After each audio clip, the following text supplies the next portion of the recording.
yes, collagen can improve the skin, but probably not to the extent that the marketing would have you believe. If you're watching an influencer online and their skin is something that you admire and they talk a lot about their skin health, is it the collagen supplementation or is it the access they have to all the other treatments that they're probably using? Hello and welcome back to another episode of the How to Fitness podcast. I'm Kate Lyman. And I'm Michael Ujoa. And we have a deep dive today.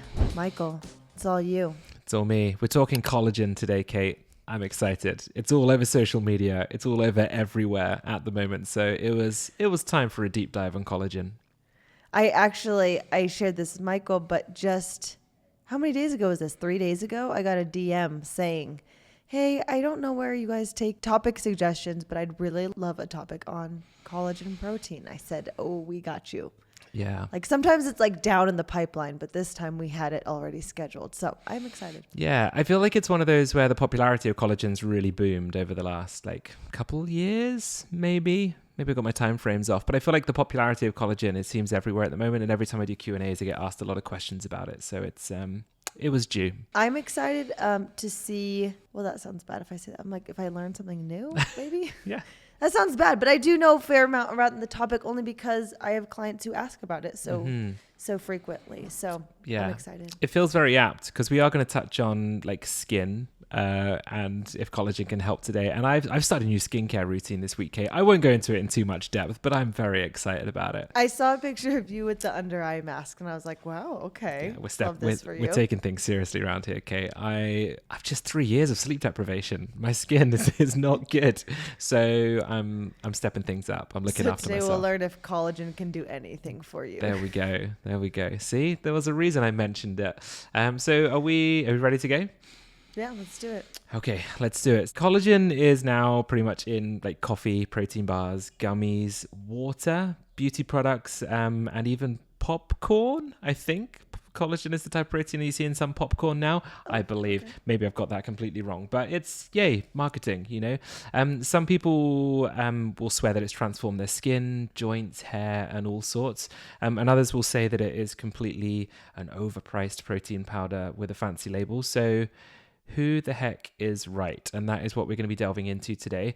And before we get into whether collagen supplements are worth your money, we should probably kind of set the scene, as we usually do with these episodes, of what actually is collagen. Okay, I'm going to do what I do in all of these episodes and ask, do you take collagen or have you ever taken collagen as a supplement? I do not take it. I have tried it before. I've had once, I think my mom takes it and has this single serve stick things. And I've taken it backpacking before. Nice. Yeah. Just took it on a day outing. I went to, I can't even remember what event it was. I was speaking at an event a few years back. What was this? I can't remember. Anyway, they gave out free samples of collagen protein water at this event. It wasn't a wellness or a fitness event. It was something to do with social media. God, that's bad. I can't remember. I remember everyone turning to look at me when it all arrived, being like, is this legit? And I had to kind of tell people there that it was rubbish whilst the people that were trying to sell the protein water were also there. It was quite awkward. But that does sound awkward. Yeah, it tasted quite nice, but was it like a flavored thing? Yeah, it was just like a flavored. It was a flavored water. Yeah, okay. Yeah, flavored water. I've only had the unflavored powder, and I feel like it was described as tasteless, colorless, you don't know. And I was like, oh, I know. Oh, I know that this is in here. Yeah, it didn't taste as nice as electrolytes do, but it did taste pretty good. That's where I'm ranking it on the taste scale. Yeah. Not great, but okay. Yeah, exactly. Collagen should I say, is actually something you've had in your body since the day you were born. It is the most abundant protein in the human body. And when I say abundant, I mean really abundant. Around 30% of all the protein in your body is collagen. So if protein is one of the main building blocks of the human body, collagen is one of the biggest building materials within that category. And a useful way that I like to think about collagen is the body's scaffolding. Imagine a building, you've got walls, windows, the fancy bits on the outside, but underneath the foundation framework is kind of holding it all together. That's the best way to think about collagen. So it's found throughout the body, helping provide structure, strength, and support to lots of different tissues. So you will find collagen mostly in like skin, tendons, ligaments, cartilage, your bones, blood vessels, and your connective tissue. So if something needs strength, support, or elasticity, then collagen is usually involved somewhere. So when people say that collagen is important for skin, they absolutely are correct. But that's where some of the confusion starts, because collagen is important for the skin, but collagen is also important for lots of other things. And the problem is that when many collagen adverts make it sound like collagen only exists in your skin and that you have to drink collagen powder for your wrinkles to instantly disappear or whatever they're saying, like that's where things can go a little bit too far. It's not like the supplement industry to oversimplify things, lol, but it's just not really how drinking these supplements will work. Your body will be using collagen all over the place. It's not sitting there thinking, well, this is going to go directly to my forehead wrinkles. So another thing worth mentioning as well is that there isn't just one type of collagen. And this, I think, sometimes confuses people when they're looking for a supplement to look at kind of joint health or for skin or hair or nails. A lot of people will just reach for the closest collagen protein powder that they can find, but there are many different types of collagen. And there are, which I didn't know before researching this episode, Kate, 28 different types.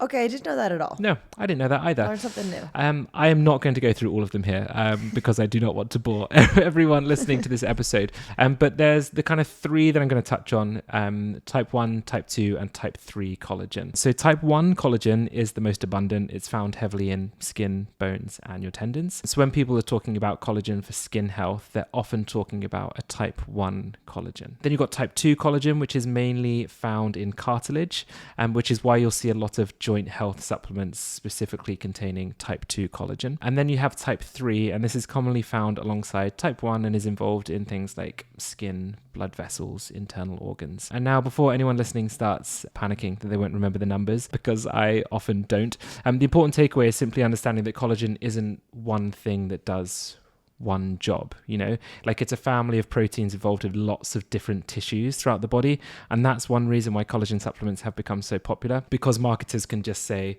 this is good for XYZ, and then can easily sell it to you, So when we're talking about these different types of collagen, we're talking about different protein structures in the body, correct? Yes. Okay. Maybe this is something you'll touch on, does supplementation look different? Or is a collagen peptide always the same collagen peptide? Yeah, they do look different. And there's also nuance amongst the different type 1, type 2, and type 3 too, which I think is why it gets very confusing. And also where we find this a lot with research and some topics that we go into, Kate, don't we? Where because there is so much nuance around it and the research is already quite thin on the ground anyway around collagen, that is then even thinner when you start breaking it down into the different. We are researching type 2 hydrolyzed collagen for joint health. Like once you start really isolating it, you realize that actually the evidence behind a lot of these claims is quite weak. So yes, we will touch on that a little bit more. Ooh, this is exciting. And it also, like the way you're describing everything, all of the functions of collagen in our body, how much collagen is in our body, the different types of collagen in our bodies makes it, to me, just like a really easy answer to how collagen supplementation is so prolific, right? Yeah. Like we can say collagen is important, fact. So supplementing it will be good. Mm-hmm. And so here's your collagen with like none of that nuance added. Yeah, exactly that. And this is where I always like to, if anyone just wants like a really snappy way of checking whether what they want to supplement collagen for will work. A website that we always bang on about is going to examen.com and searching for the type of protein you're going to be taking, the thing you want it to be helping for. And they give you a really snappy summary of whether the research works. A lot of it's behind a paywall, but you still often will get a pretty good summary of whether it's kind of worth looking into or not. I know you're a big fan of Examen, Kate. I am. And I was just thinking, we always talk about how we're not sponsored. Can we get sponsored by Examen? I would be so down. If anyone listening has contacts at examen.com, please send them our way. Please. So one thing I think is interesting and arguably the most important takeaway point from this episode that we will touch on more is that collagen isn't considered a complete protein source. This will become important later when we're talking about collagen protein being marketed for gym goers. Many people will see the word protein and assume that all proteins are basically like interchangeable. But as we have explained many times on this podcast, they are not.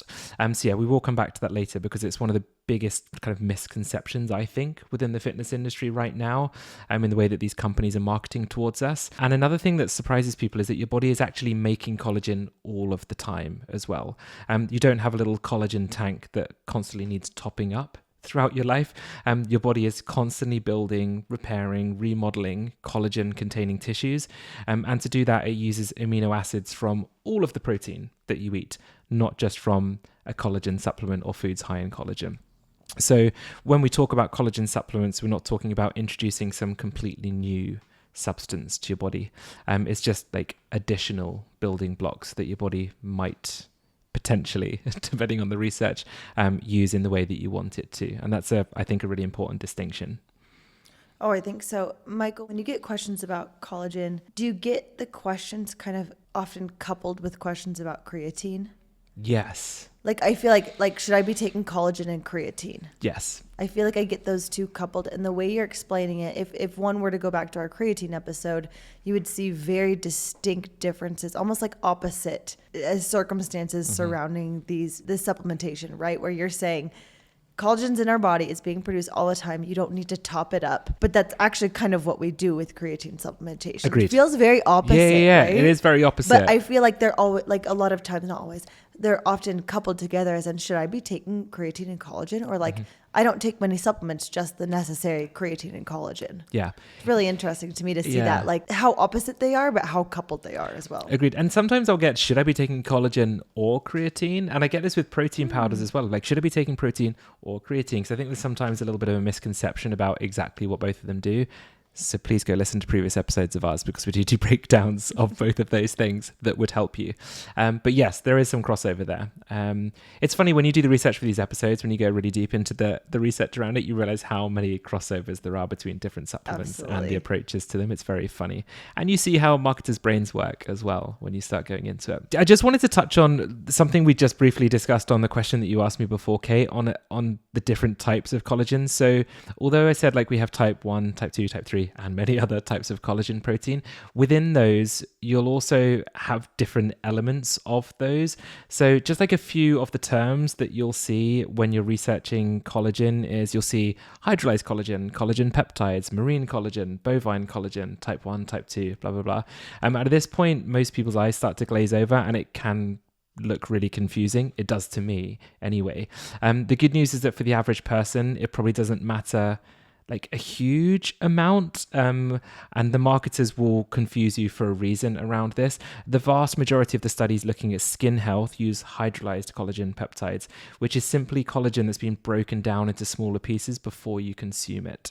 It's not some like magic collagen. It's just collagen that's easier to mix into drinks and easier to process. So yeah, there's other exceptions around of like undenatured type 2 collagen, which is sometimes used in joint health research. But I think if there is a reason that you want to be taking the certain type of collagen, as I said, if it is for joint health, for example, I would reach out to someone or somewhere that can give you evidence around that thing you're taking it for, because there is so much nuance there. Yeah, it's very frustrating how complicated this gets. And I don't want to go into all the intricacies of all of these because it'd be an incredibly boring episode. So I think that the best thing I can do is just signpost people to like, okay, when you think you might take it for X, Y, Z, research which one you should be taking for that. It's not just a generic collagen supplement that you'll buy off a random website, you know. Now that we know what collagen is and why it's important, let's talk about one of the biggest reasons collagen supplements have probably become so popular, and that is aging.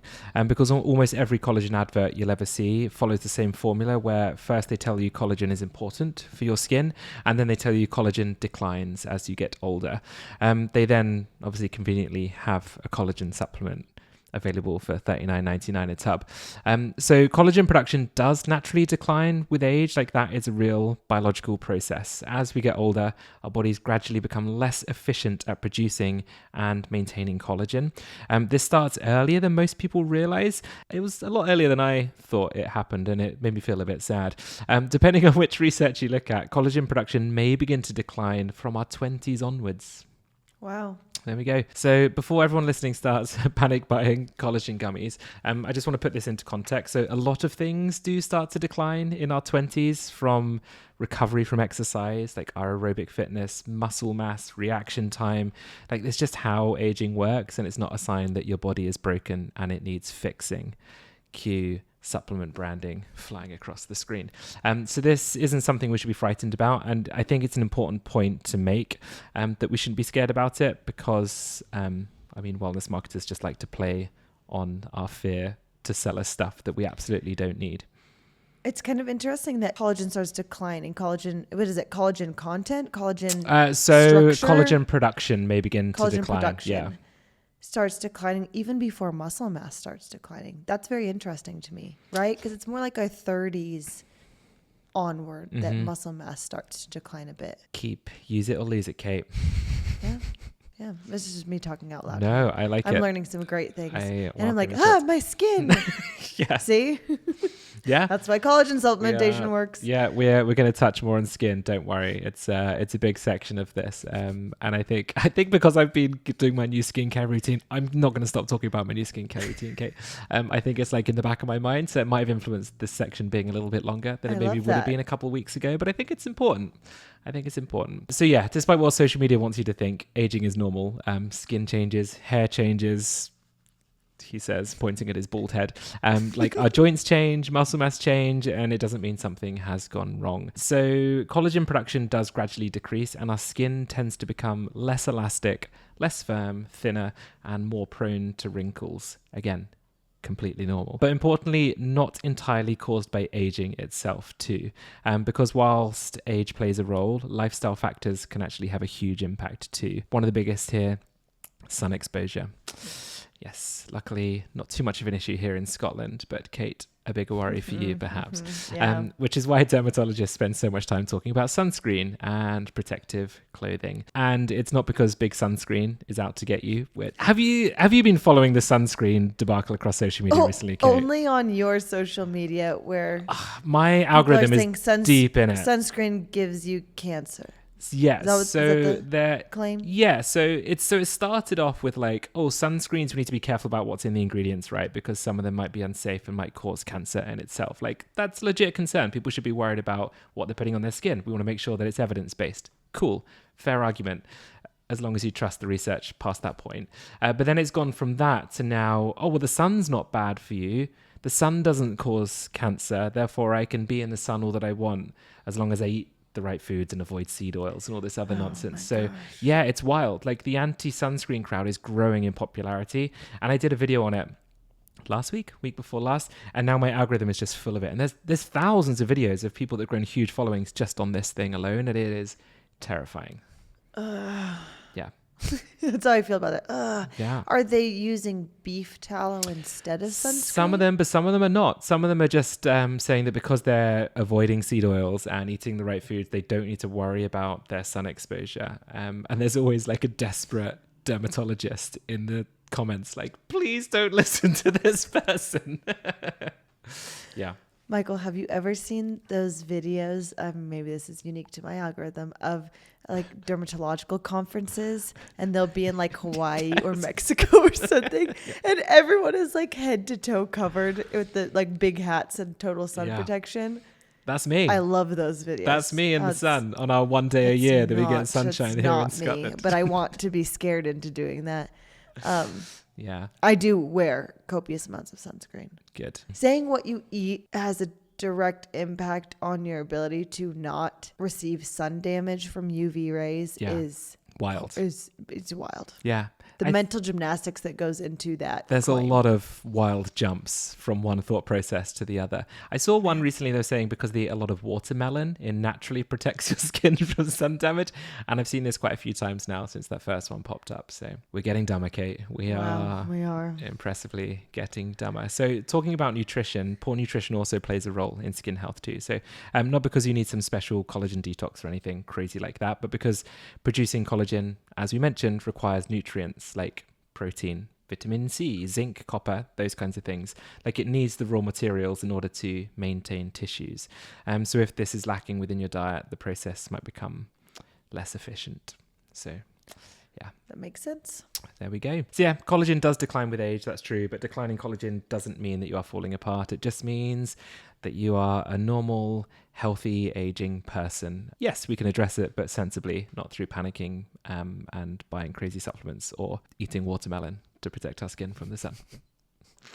Hydration is nice. I'm sure that helps, but watermelon isn't magic. Yes, it absolutely is not. So just a very brief topic here on like how collagen supplements actually work, because I think this is where a lot of the misunderstanding starts as well. So if you look at the way collagen is marketed, you'd be forgiven for thinking it works like a direct like replacement service. Like if I've got wrinkles, drink collagen, it fixes it. If I've got a sore knee, drink collagen, it fixes it. And if the collagen somehow knows exactly where to go, it just doesn't. Like that's the thought process, but it just absolutely doesn't. When you consume collagen, as I mentioned in the intro, whether that's from a powder, a drink, a gummy or whatever, it doesn't stay as collagen for very long at all. Like most proteins, it just gets digested. The digestive system breaks it down into smaller components called amino acids and peptides. And these amino acids then get absorbed into the bloodstream. And then once they're in the bloodstream, your body decides what to do with them. And that's a really important point because your body isn't absorbing an intact collagen tendon and sticking it onto your knee, you know, like it's absorbing the building blocks and then your body does with the raw building materials what it wants, basically. So that feels like a really important point to highlight because it means that overall protein consumption, because protein is built or made out of these building blocks of amino acids, is more important than specific collagen supplementation. And I feel like that is a really important point here. Yeah. As always, like the supplements is like the little 5%, right? Yeah. Like our lifestyle and dietary habits are going to have the biggest impact here. And then supplements are just like the little cherry on the cake. But unfortunately, as we know, they're not marketed like that because those amino acids that we consume are going to be used for things in like skin, cartilage, hormones, enzymes, like immune function, everything, you know, they're not just going straight for the reason you're buying the supplement. Unfortunately, it'd be cool if it did, but at the moment this is not possible. So the second theory around, I thought this was actually quite cool. The research is still very emerging. It's a lot of like in vitro studies, but I wanted to touch on it just because it sounds really cool. And one of the theories is that some of the peptides produced when collagen is digested may act as signaling molecules. So in simple terms, they may send a message to certain cells involved in collagen production, almost like a little reminder of like, okay, let's make some more collagen over here because we're consuming it. And this is one of the proposed mechanisms that is ongoing within the research, but it's one reason that collagen supplements could potentially have effects beyond simply adding extra protein to your diet. I'm going to put in one of the very niche studies around this topic into the show notes along with loads of other research too, but I just thought that could be like a cool little, maybe this is why a collagen supplement works to improve X, Y, and Z, rather than it just being like a generic protein powder, like whey protein or whatever. Interesting. So that's the opposite of what I just said, but we don't know yet. But we don't know. Yeah. The research is still very, very early days, so do not trust that one quite yet. Okay, interesting. We'll keep tabs on it. Yes, please do. Examine will keep tabs on it for us. I hope so. Come on, Examine. You've got our backs, as always. I just want to jump back into skin a little bit here because I just wanted to quickly tackle some of the bigger research papers around skin. And once again, in terms of skin, a lot of the research here focuses on like better skin, fewer wrinkles, improved elasticity, and quote, looking younger. And I'm sure if you spent any time on social media, that's like how all of these anti-aging miracle powders and supplements are marketed towards us. So yes, collagen can improve the skin. Once again, we're going to put the research that I'm kind of talking about here all in the show notes, but probably not to the extent that the marketing would have you believe. So over the past decade, a number of studies have investigated whether collagen supplementation can improve measures of skin health, like skin hydration, elasticity, wrinkle depth, and skin density. And when you look at the findings collectively, the results are like generally positive.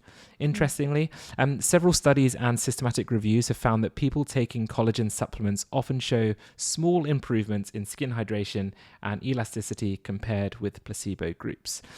Some studies have also reported reductions in wrinkle appearance. So if you're expecting me to say like collagen supplements are a complete scam, don't buy them, I'm not going to say that, maybe surprisingly. It's not where the evidence points, because it does appear that it does something.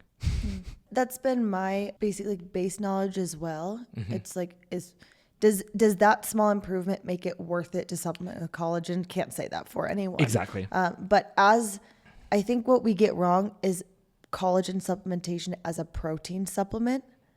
That's where I'm sure we're going to talk about this. Less effective, doesn't really make sense, very overpriced.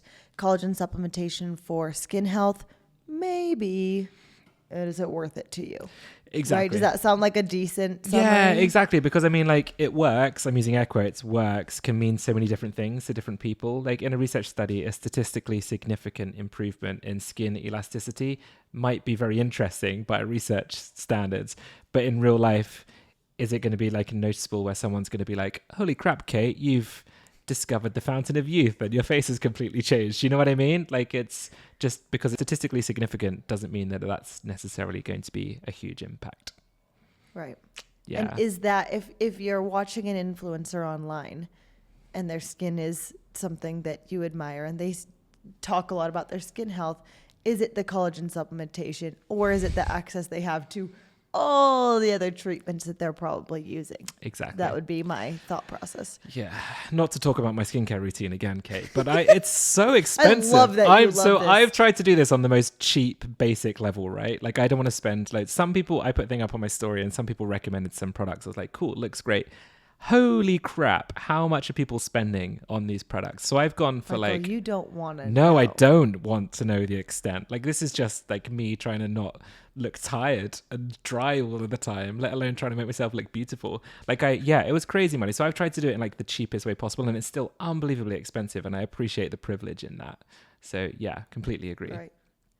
Right. And I'm just, I say that to mean like, what else is someone using to make their skin that way? Look at this one way, like maybe collagen supplementation is a small part of it, but maybe it's also, yes, their skincare routine. They've got a vitamin C serum and a really nice moisturizer and blah, blah, blah. And they do all this stuff. And maybe they're getting Sculptra, which is like an subdermal injection that actually stimulates collagen production from underneath.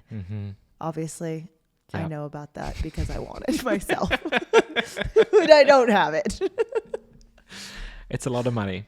It's a lot of money. A lot of money. Yeah, absolutely. And I kind of hesitated talking about this. I will touch on this again at the end. The very last point I want to make on this episode is very interesting. So I won't say it quite yet because I want to give full context first before I talk about it.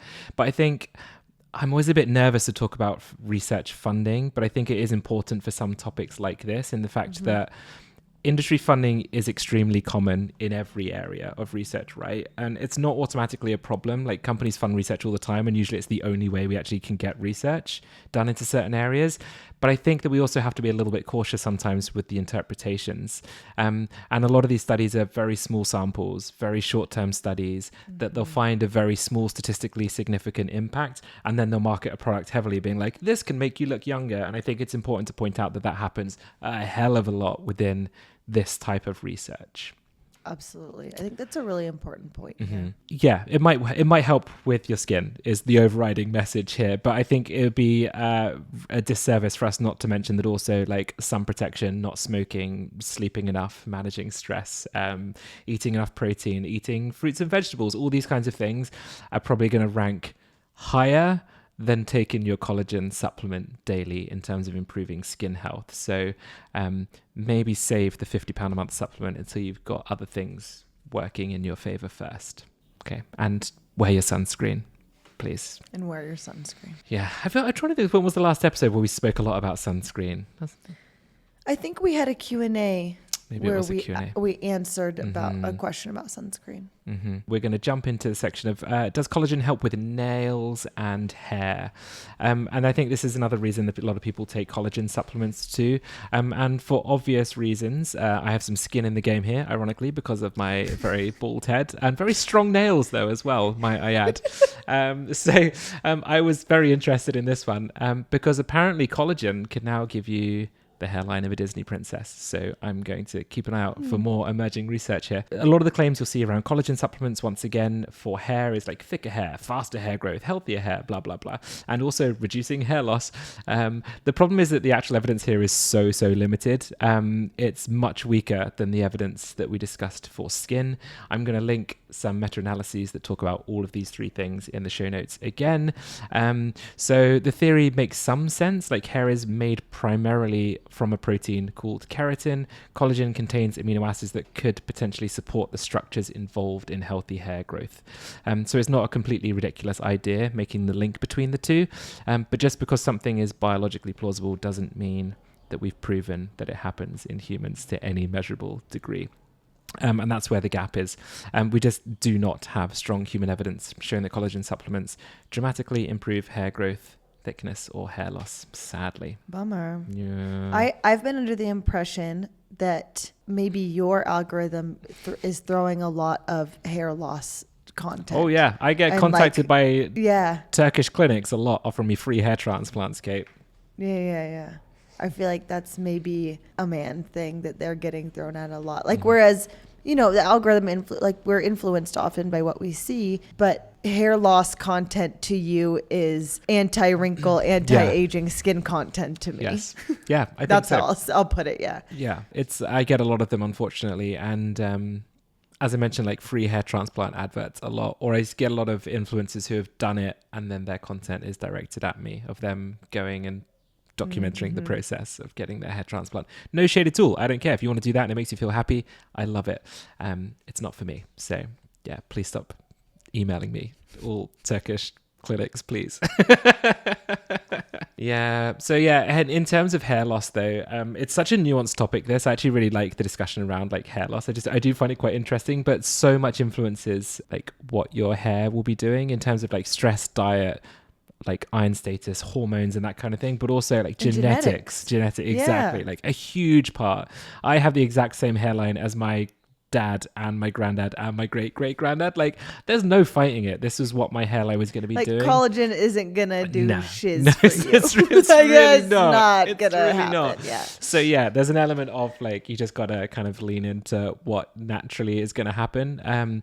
But yeah, it is frustrating that a lot of these companies will pounce on people's insecurities here.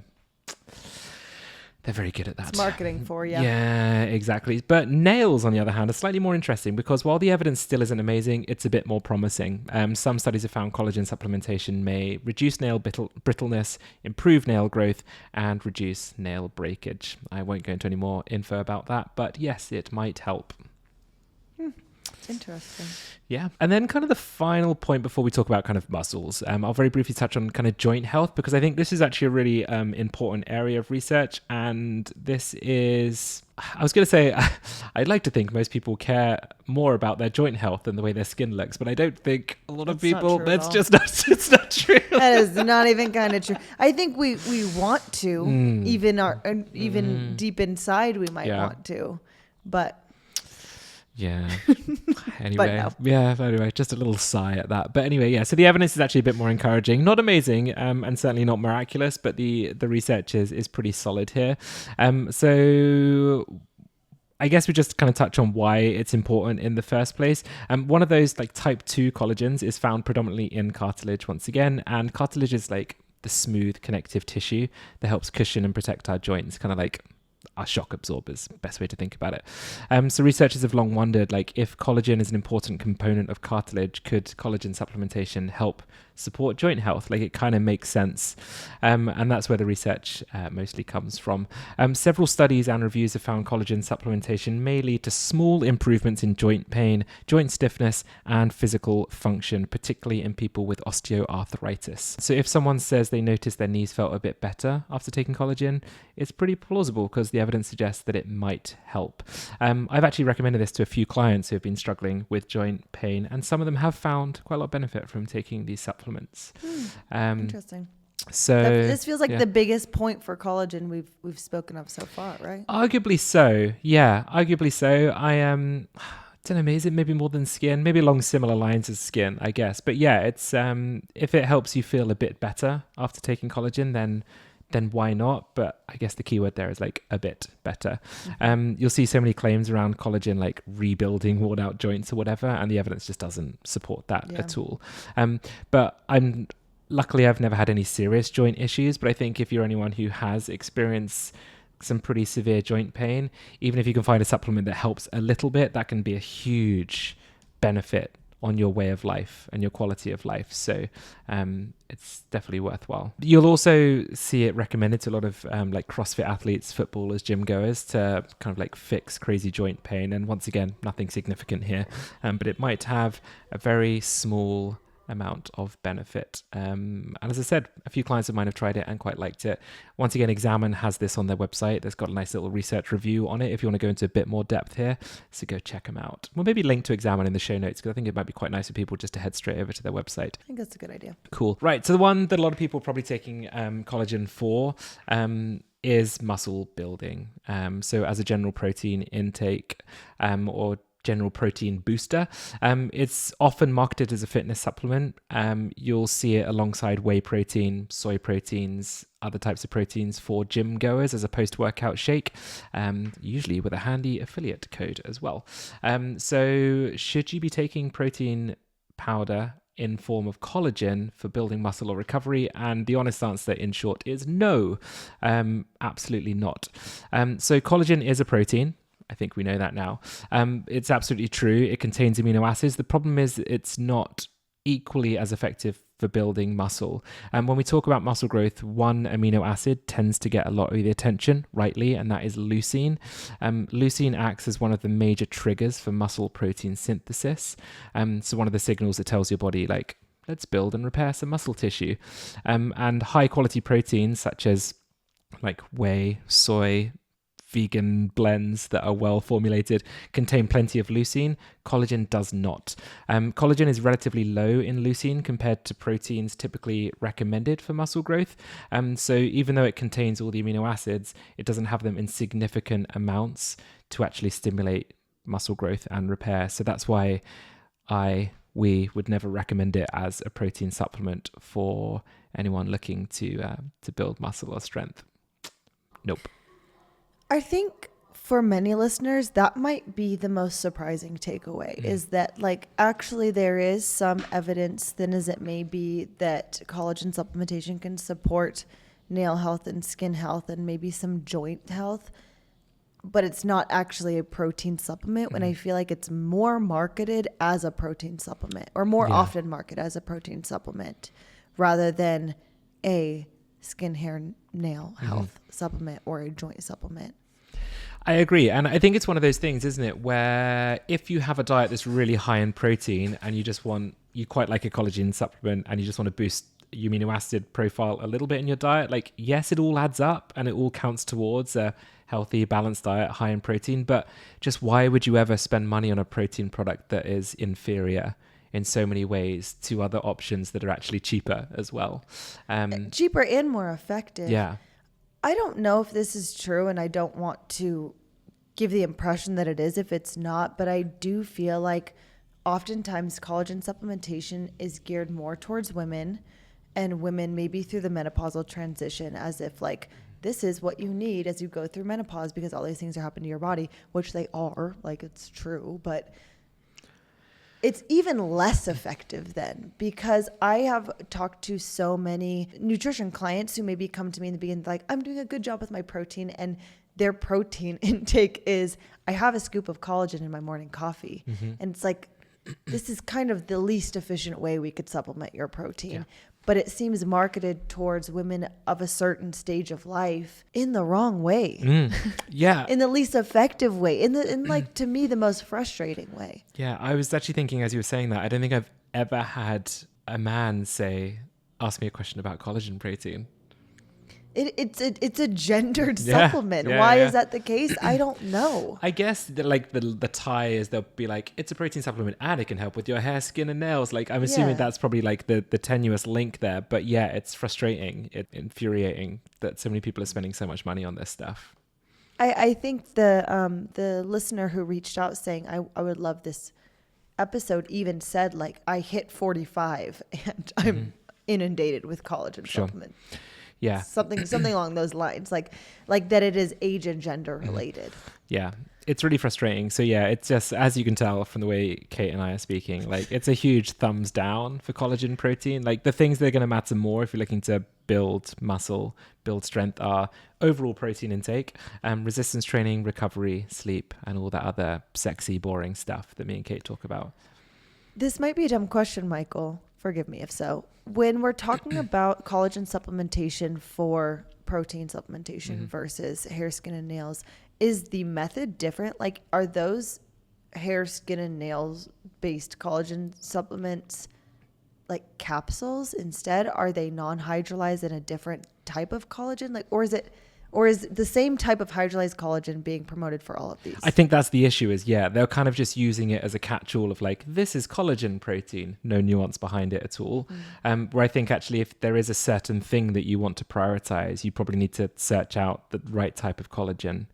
Oh, right. Okay, that's what you were saying before, but I have more context now to like what those different types exactly look like. Okay, gotcha. But I was wondering if someone's supplementing with bone broth, that's just collagen, right? There is collagen in bone broth, so feel free to keep this in, Kate. However, the amount is actually very small. There's not actually as much collagen in it compared to like taking a supplement that has kind of significant levels in it. Yeah. The final thing that I wanted to touch on here, which is interesting. Once again, I don't like looking like just taking funding of research papers as like the overriding thing that I look at. So interestingly, one of the largest and most recent meta-analyses found that while collagen supplements appeared to improve skin hydration, elasticity, and wrinkles overall, those benefits became much smaller or disappeared entirely when the researchers looked only at studies that were not funded by supplement companies. Ooh. Yeah. So just a really interesting point to finish the episode on. That is pretty interesting. Suspicious, yeah. Do you think the reason would be small sample sizes? I think there's an element of that. Yeah, I do think there's an element of that, absolutely. But I just feel like with an industry that is clearly like oversimplifying a supplement that has so much nuance, it wouldn't surprise me if a lot of stuff was being hidden in the way that they're analyzing and promoting this stuff. It's It's an interesting topic, but it's all very underwhelming. yeah, kind of. In summary, yeah. In summary, yeah. There we go. That's collagen protein in a nutshell. I hope that a listener will come away with a lot more insight into all the functions of collagen in our body, because that's really important to understand. But also the recognition that with so many functions and so many different types, the fact that like one general type of collagen is being promoted for like doing all the things is pretty silly to think about. Exactly.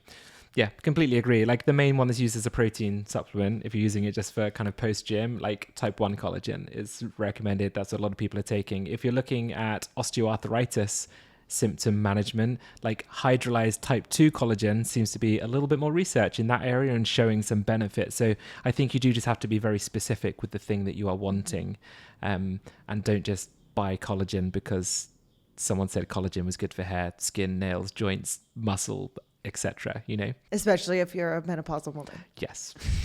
Exactly. So yeah, that is collagen in a nutshell. It's pretty underwhelming, as I said, but if you have some in the house, don't throw it away. Like, I would probably use it, finish it off. There's some good amino acids in there that you might find some benefit with, but I wouldn't be recommending it mostly as a supplement people should be buying. I think that was good. I learned some good stuff. Thanks, Kate. Good work. And as always, for those listening, we appreciate you listening and being here. If you want to leave us a review, little 5 stars on wherever you wherever you listen to your podcast, or share your comments and thoughts, we always love to hear them. See you all soon.